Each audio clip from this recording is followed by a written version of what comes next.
الحمد لله وحده والصلاة والسلام على من لا نبي بعده صاحب التاج والمعراج سيد الإنس والجنات محبوب رب الأرض والسماوات الذي اسمه مكتوب في الإنجيل والتوراة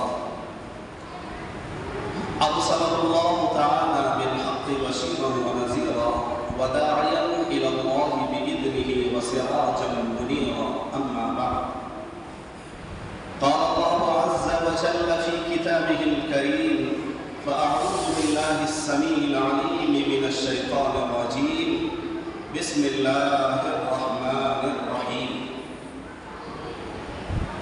والفجر وليال عشر والشفع والوتر وقال تعالى فصل لربك وانحر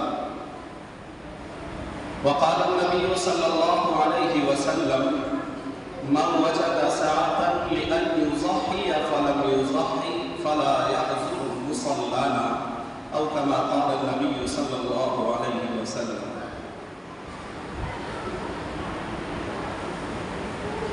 آج ذوالحجہ کی 4 تاریخ ہے.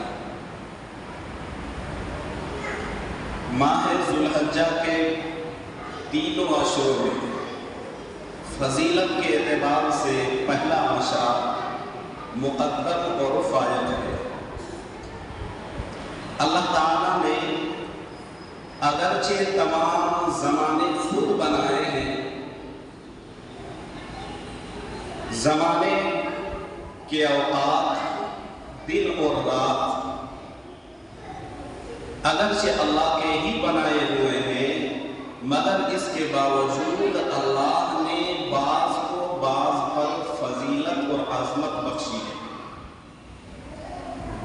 رمضان المبارک کو دیگر مہینوں پر فضیلت بخشی، جمعہ کو دیگر ایام پر فضیلت بخشی، شب قدر کو دیگر راتوں پر فضیلت بخشی، قرآن کریم کو دیگر کتابوں پر فضیلت بخشی.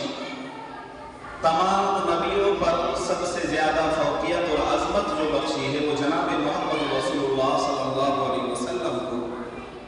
اسی طرح اللہ نے ماہ ذوالحجہ کے پہلے عشرے کو بعد کے عشروں پر فضیلت اور عظمت بخشی ہے. قرآن و حدیث میں فضیلت اور عظمت کا ذکر موجود ہے. اللہ رب العزت نے سورۃ الفجر میں فرمایا والفجر ولیال عشر. اللہ رب العزت والجلال قسمیں اٹھاتے ہیں کہ قسم ہے فجر کی، ولیال عشر اور 10 راتوں کی. پہلی قسم اللہ نے اٹھائی فجر کی، اور پھر دوسری قسم اللہ اٹھاتے ہیں ولیال عشر اور 10 راتوں کی. والشفع والوتر، اور قسم ہے جفت کی اور طاق کی. جفت اور طاق، جفت کہتے ہیں جوڑ کو، جوڑ اور بے جوڑ. 1 2 3 4 5 6 7 8 9 10 ہیں بس. تو یہ 10 کا جو عدد ہے، یہ عشرہ ہے، یہ جوڑ ہے. 2 4 6 8 یہ جوڑ ہوتے ہیں، اور 1 کے بعد 3 3 کے بعد 5 5 کے بعد 7 7 کے بعد 9 9 کے بعد 11 یہ بے جوڑ ہے. تو جفت اور طاق کے مطلب آتے ہیں جوڑ اور بے جوڑ. ولیال عشر، اللہ نے پہلی قسم اٹھائی فجر کی، اور پھر ولیال عشر اور 10 راتوں کی.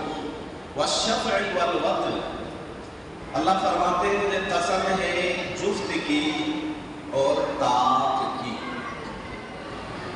جمہور مفسرین کی رائے یہ ہے کہ جمہور مفسرین کے نزدیک ولیال عشر سے ماہ ذوالحج کے پہلے عشرہ کی 10 راتیں مراد ہیں. والشفع والوتر میں شفع سے مراد ماہ ذوالحجہ کی 10ویں تاریخ ہے، جس کو یوم النحر کہتے ہیں، قربانی का दिन 10वीं तारीख, और वत्र से मुराद यौम अरफा 9वीं तारीख है। 9वीं तारीख 9वीं ज़िलहिज्जा को यानी यौम अरफा को एक रोजे का अजर हदीस शरीफ में ये जिक्र किया गया है कि यौम अरफा को 9वीं ज़िलहिज्जा को एक रोजे का रखना 1 साल गुज़िश्ता और 1 साल आइंदा के गुनाहों के लिए कफ़ारा बन जाता है। एक रोजा रखना गुज़िश्ता 1 साल, गुज़िश्ता बोले तो पास्ट जो गुजर गए, आइंदा अभी आया नहीं, वो साल आने वाला है फ्यूचर में। अल्लाह के नबी सल्लल्लाहु अलैहि वसल्लम फरमाते हैं, हदीस में इसका तज़किरा मौजूद है कि यौम अरफा का रोजा अगर कोई रखता है तो 1 साल गुज़िश्ता और 1 साल आइंदा के रोजे का बंदे के लिए जो है गुनाहों के लिए कफ़ारा बन जाता है। और जनाब मोहम्मद रसूलुल्लाह सल्लल्लाहु अलैहि वसल्लम ने यहाँ तक फरमाया है कि माह ज़ुल्हिज्जा के पहले अशरा की किसी भी दिन बंदा रोजा रख ले, एक रोजे का रख लेना 1 साल के रोजों के बराबर अजर व सवाब मिलता है। पहले अशरे के किसी भी दिन में, चांद की पहली तारीख से लेकर 9वीं तारीख तक, इसलिए कि अशरा पूरा होता है 10 को मिलाने के बाद, तो 10वीं तारीख यौमुन नहर है, कुर्बानी का दिन होता है। कुर्बानी के दिन में रोजा रखना क्या है? हराम है।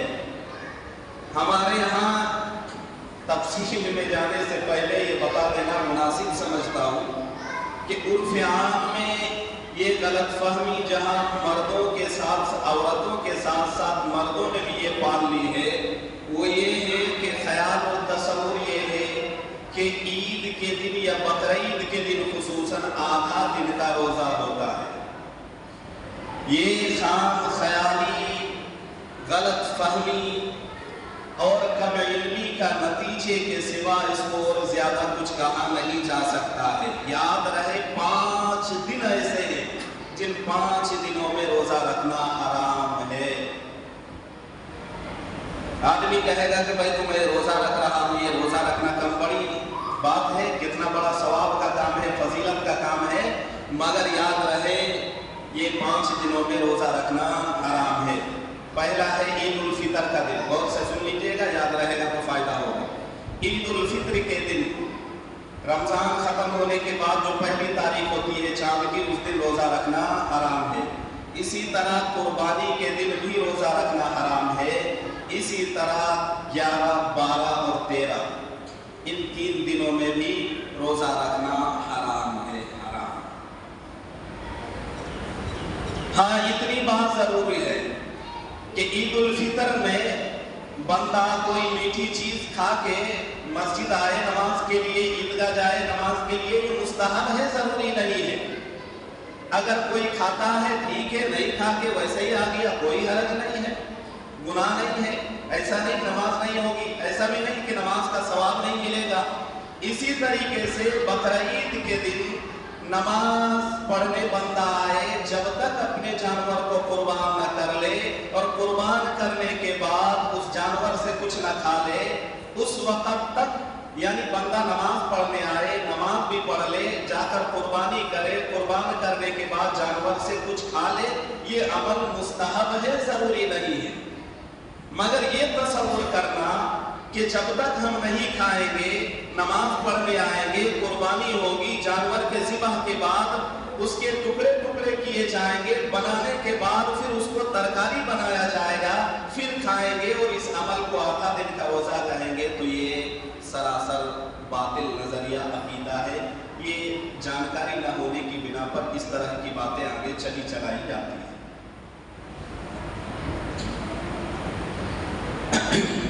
कुर्बानी के सिलसिले में कि माह ज़ुल्हिज्जा में माह ज़ुल्हज्जा के पहले अशरे में हज भी है, कुर्बानी की इब्तिदा भी है। हमको नहीं लगता है कि आप लोगों में से किसी को समझ में आई। समझे आप लोग? अगर कोई समझे तो बताइए क्या समझे। समझे भाई?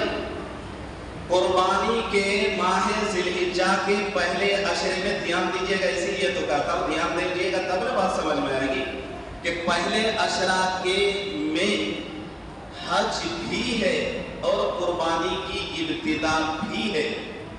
इसका मतलब ये है कि कुर्बानी के 3 दिन होते हैं, 10, 11 और 12। समझ में आ रही है? पहला अशरा मुकम्मल होने से पहले 10वीं तारीख में ही कुर्बानी शुरू हो जाती है। यही मैं बता रहा हूँ कि पहले अशरे के माह ज़ुल्हज्जा के पहले अशरे में जहाँ हज की इबादत की है वहाँ कुर्बानी की इब्तिदा भी हो जाती है।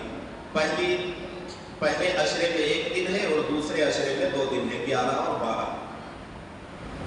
एक अमल माह ज़ुल्हिज्जा में और भी है, और वो कौन सा अमल है? तकबीराते तशरीक का अमल। माह ज़ुल्हज्जा की 9वीं तारीख की फजर से 13वीं तारीख की असर तक, 9वीं ज़िलहिज्जा के फजर की नमाज के बाद से तकबीराते तशरीक का सिलसिला शुरू हो जाता है और 13वीं की असर तक जाता है। 9वीं की फजर से 13वीं की असर तक अल्लामा शामी रहमहुल्लाह फरमाते हैं, हर नमाज के बाद हर नमाजी पर, गौर से सुनिएगा, हर नमाज के बाद हर नमाजी पर, खास इमाम हो या मुक्तदी हो या मुनफरिद हो, अकेला नमाज पढ़ने वाला मुनफरिद हो, हर एक पर यह तकबीर तशरीक का कहना लाजिम और जरूरी है, वाजिब है। मर्द हो तब भी, औरत हो तब भी, हर एक पर लाजिम और जरूरी है। बस फर्क इतना है कि मर्द कदरे बुलंद आवाज से पढ़ेगा, औरत थोड़ा जोर से, मर्द थोड़ा ऊंची आवाज से पढ़ेगा। और औरत की आवाज का भी शरीयत ने पर्दा रखा है, इसलिए औरत मर्द के मुकाबले में थोड़ा आहिस्ता, बिल्कुल आहिस्ता आवाज से पढ़े। अगर मैं यहाँ एक नुक्ता कहते हैं पॉइंट की बात को, अगर उसमें घुसूंगा तो निकलना मुश्किल होगा और वक्त निकल जाएगा। मैं किसी और दिन औरत के आवाज पर जो शरीयत ने पर्दा रखा है, इसमें हमने कितना गर्दा मिलाया है, इस पर कभी और बात करूंगा। बाहर कैफ अभी आगे चलते हैं तो अल्लामा शामी रहमतुल्लाहि अलैह फरमाते हैं कि 13वीं के असर तक ये सिलसिला चलता है। कुर्बानी के बारे में ये जान लें कि कुर्बानी का अमल इस महीने का बहुत बड़ा अमल है। कुर्बानी सिर्फ इबादत ही नहीं, शाइर इस्लाम में से भी है। कुर्बानी इबादत तो है ही, शाइर इस्लाम में से भी है। शाइर इस्लाम जानते हैं? अरे भाई समझते हैं शाइर किसको बोलते हैं? शाइर शाइरतुन की जमा है, जिसके माने आते हैं निशानी, चिन्ह, जिसको बोलते हैं पहचान। ये कुर्बानी इस्लाम की, अहले इस्लाम की पहचान है। अल्लाह कुरान में फरमाता है, वमन युअज़्ज़िम शाइरल्लाहि फइन्नहा मिन तक़वल क़ुलूब, जो भी इस्लाम के अहले ईमान वाला, इस्लाम के मजहब इस्लाम के, दीन इस्लाम के किसी भी शायर की ताज़ीम करेगा, अज़मत करेगा, पास और लिहाज का ख्याल रखेगा, अल्लाह फरमाता है फ़इन्नहा मिन तक़वल क़ुलूब, अल्लाह ताला उसके दिल को पाक कर देता है, उसको मुत्तकी बना देता है। तो कुर्बानी इबादत ही नहीं, शाइर इस्लाम में से भी है। इस ज़िम्मे में मुनासिब मालूम होता है कि कुर्बानी पर कुछ मामूज़ात पेश करूं। पहली बात यह है कि कुर्बानी की तारीख क्या है। देखिए जल्दी जल्दी बता रहा हूं, ध्यान रखिए। कुर्बानी की तारीख क्या है?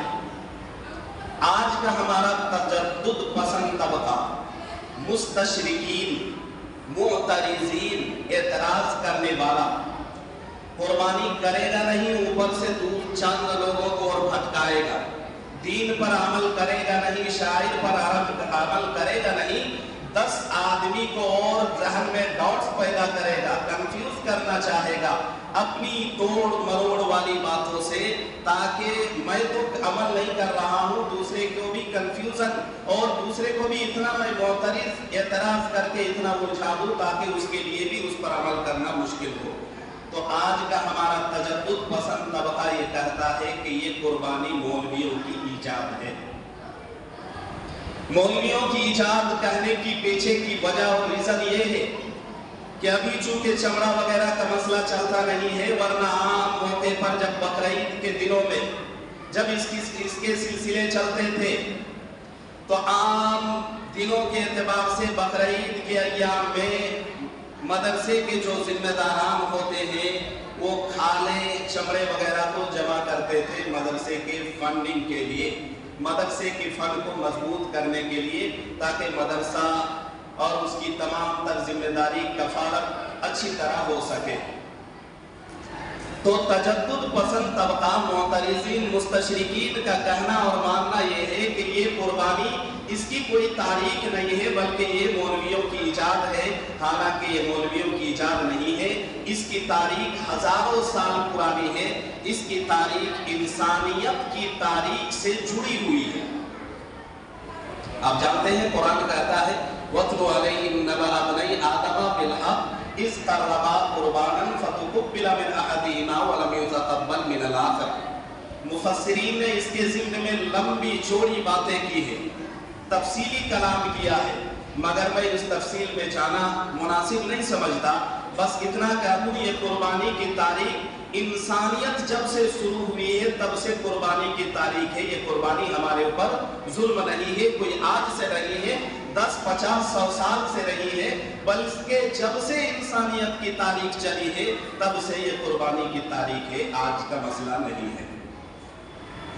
इस ज़िम्न का दूसरी बात, कुर्बानी की अहमियत क्या है, बहुत ध्यान से सुनिएगा। जनाबे नबी करीम सल्लल्लाहु अलैहि वसल्लम की बेसत से पहले, आपको नहीं समझ में आया, 3 तरह का वर्ड आमतौर पर इस्तेमाल किए जाते हैं, बेसत, हिजरत, नबुव्वत। पता नहीं आ रही है कि नहीं आप लोगों को समझ, बेसत, हिजरत और नबुव्वत। बेसत, अब इसमें अगर थोड़ी डिटेल से समझाऊंगा तो समझ में तो आ जाएगी, लेकिन बात यह है कि वक्त मेरा निकल जाएगा, बड़ा कीमती वक्त है। फिर भी हम इशारा किए देते हैं अक्लमंदों के लिए, थोड़ा बहुत तो समझ रखते ही हैं। बेसत कहते हैं हमारे नबी अलैहिस्सलातु वस्सलाम की दुनिया में तशरीफ लाने से पहले का जो ज़माना है उसको कहते हैं बेसत का ज़माना। उसी को दूसरे लफ्ज़ों में ज़माना-ए जाहिलियत भी कहते हैं। इसी तरीके से एक वर्ड और इस्तेमाल किया जाता है, हिजरत। नबी अलैहिस्सलातु वस्सलाम ने मक्कतुल मुकर्रमा से हिजरत फरमाकर मदीनतुल मुनव्वरा जो गए, उसके बाद का जो ज़माना है उसको हिजरत का ज़माना कहा जाता है।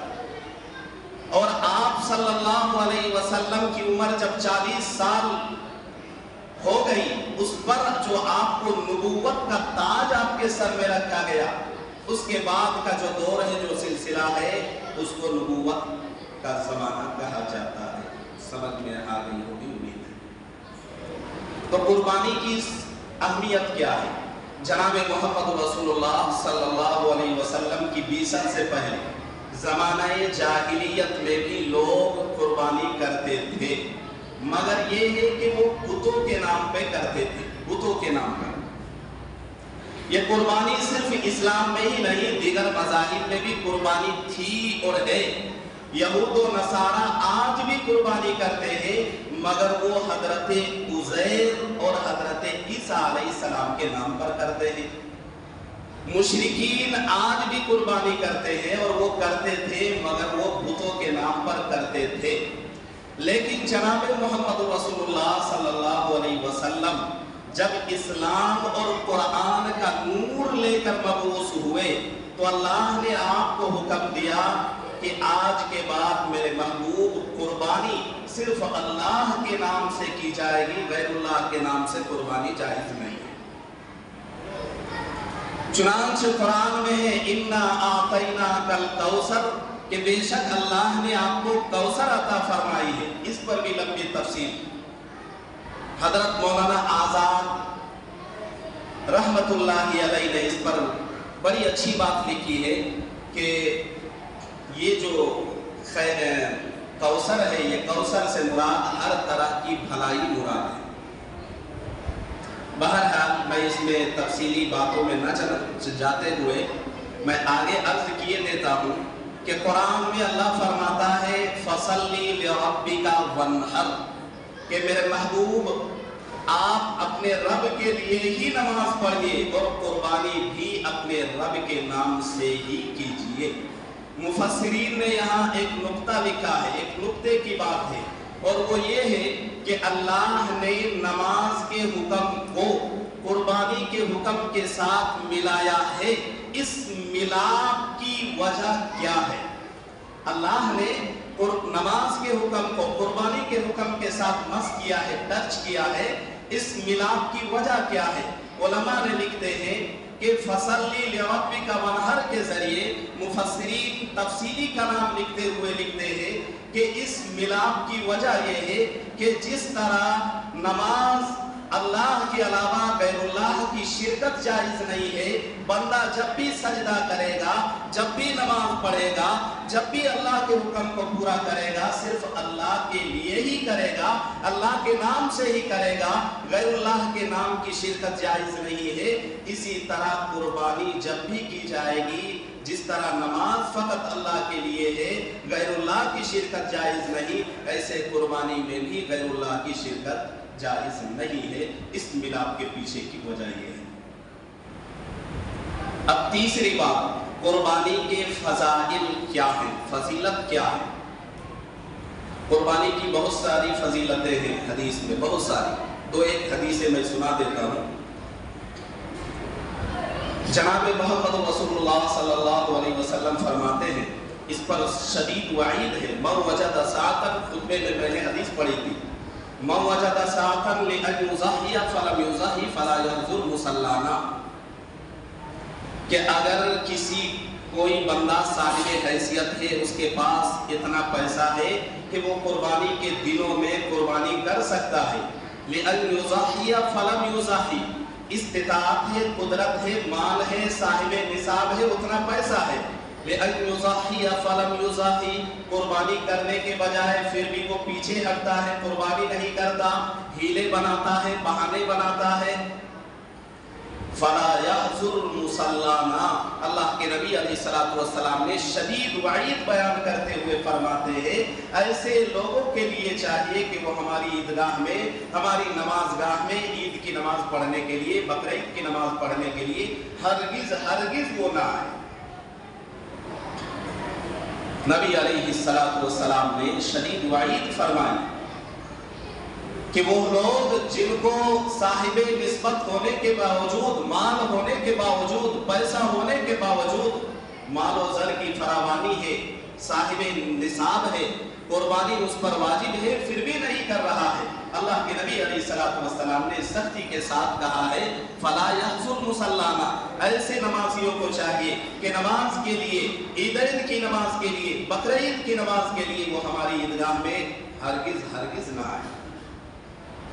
फजीलत के हिसाब से एक हदीस में जनाब मोहम्मद रसूलुल्लाह सल्लल्लाहु अलैहि वसल्लम इरशाद फरमाते हैं कि कुर्बानी का अमल ये ऐसा अमल है कि कुर्बानी का जानवर अल्लाह के यहाँ अपने बालों के साथ, अपने खुरों के साथ, अपने चमड़े के साथ, अपने तमाम आज़ा के साथ, इवन के यहाँ तक लिखा है कि अपनी लीद और गोबर के साथ इंदल्लाह वो चीज़ें पहुँचेगी और कुर्बान करने वाले की कुर्बानी इंदल्लाह मकबूल हो जाएगी। ایک حدیث میں جناب محمد رسول صلی اللہ علیہ وسلم کی حدیث ہے، صحابہ کرام رضوان اللہ علیہم اجمعین نے پوچھا ما هذه الاضاحی یا رسول اللہ، یہ قربانی جو ہے جس کو ہم کرتے ہیں قربانی کے موقع پر، یہ کیا ہے؟ نبی علیہ السلام نے فرمایا تھا سنت ابیکم ابراہیم علیہ السلام، یہ تمہارے باپ ابراہیم علیہ السلام کی سنت ہے۔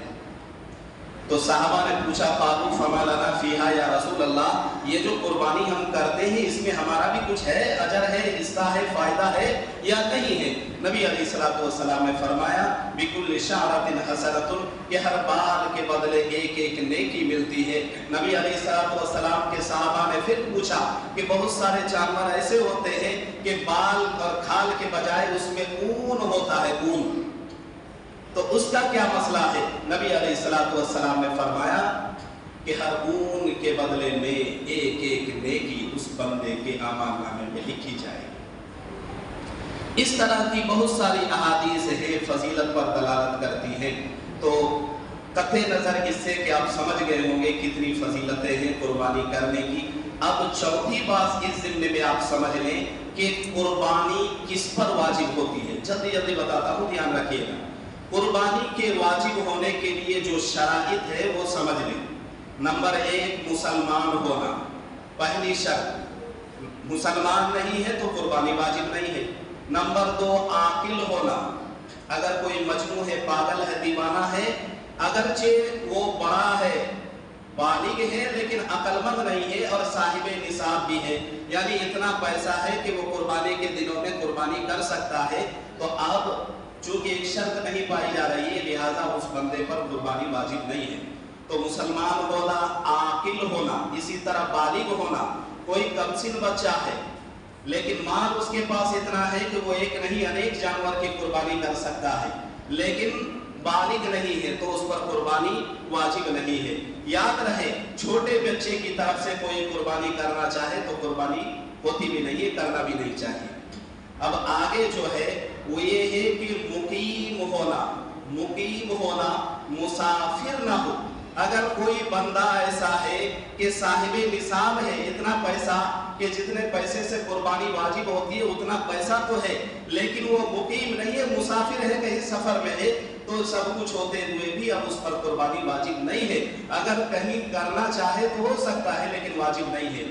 اور سب سے بڑی اور آخری جو شرط ہے وہ یہ ہے کہ صاحب نصاب ہونا، نصاب کے درجے میں بندہ اگر نہیں پہنچ رہا ہے تو اس پر بھی قربانی واجب نہیں ہے۔ وقت ہو گیا ہے، صاحب نصاب کی تفصیل بالکل مختصراً کوشش کروں گا 1 منٹ سے پہلے۔ آپ جانتے ہیں بس 2 فرق سمجھ لیں، زکوٰۃ میں اور قربانی کے نصاب میں 2 بہت بڑا فرق ہے۔ آپ دماغ کھول کے رکھیے گا، دھیان ادھر ہوگا تو سمجھ میں آئے گی۔ زکوٰۃ کے واجب ہونے کے لیے مال میں 1 سال کا گزرنا ضروری ہے، سمجھ میں آ رہی ہے؟ زکوٰۃ واجب ہونے کے لیے مال پر سال کا گزرنا ضروری ہے، لیکن قربانی واجب ہونے کے لیے مال پر سال کا گزرنا ضروری نہیں ہے۔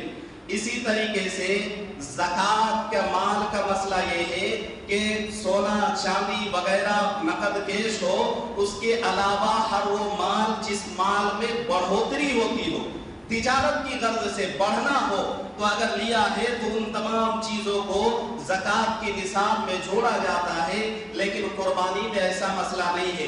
مطلب یہ ہے کہ اگر کوئی چیز بندے نے لے رکھا ہے اور لینے کے پیچھے کی نیت یہ نہیں ہے کہ اس کو ہم آگے چل کے بیچیں گے، بلکہ لیا ہے اپنے کسی کام کے لیے، قربانی کے دنوں میں اگر وہ پراپرٹی ہے، وہ اپنا گھر جس گھر میں رہتا ہے اس کو چھوڑ کر اگر کوئی اور گھر ہے تو اس کو ملایا جائے گا۔ ایون کہ اگر قرض دار ہے تو قرض کے پیسے کو نکال کر اگر اتنا مال بچ رہا ہے، تمام مالیت کو جمع کر کے دیکھا جائے گا، اور اگر اس پر قربانی واجب ہوتی ہے اتنا پیسہ کہ 52.5 تولہ چاندی کی برابر اگر اس کی مالیت پہنچ رہی ہے تو اب اس بندے پر قربانی واجب ہے۔ گھر میں جتنے بھی ضرورت کے سامان جو استعمال کے علاوہ سامان ہے جو رکھے ہوئے رہتے ہیں، ان تمام چیزوں کو ملایا جائے گا، ملا کر دیکھیں گے، اور دیکھنے کے بعد اگر اس کی قیمت بیچ کر 52.5 تولہ چاندی کی قیمت کے برابر ہو جائے تو اب اس بندے پر قربانی واجب ہوتی ہے۔ आ गई समझ में? सब समझ गए? कुर्बानी बहुत अच्छा अमल है, हर एक को करना है। जिन्होंने नियत की है करें, तरीके से करें, सलीके से करें। और इस ज़िम्मे में याद रखें कि आप कुर्बानी कर रहे हैं, इस तरह करें माहौल के अनुसार कि आप कर रहे हैं, बगल वाले को भी पता न चले। बिला वजह हल्ला करना, चिल्लाना और शोर व शरब का मसला करना ये अच्छा अमल नहीं है, इसका ख्याल रखें। अल्लाह तबारक व तआला ज़ुबान से जो भी बात कहलवाई है तमाम बातों पर खूब अमल की तौफीक दे। व आखिर दावाना अनिल हम्दुलिल्लाहि रब्बिल आलमीन।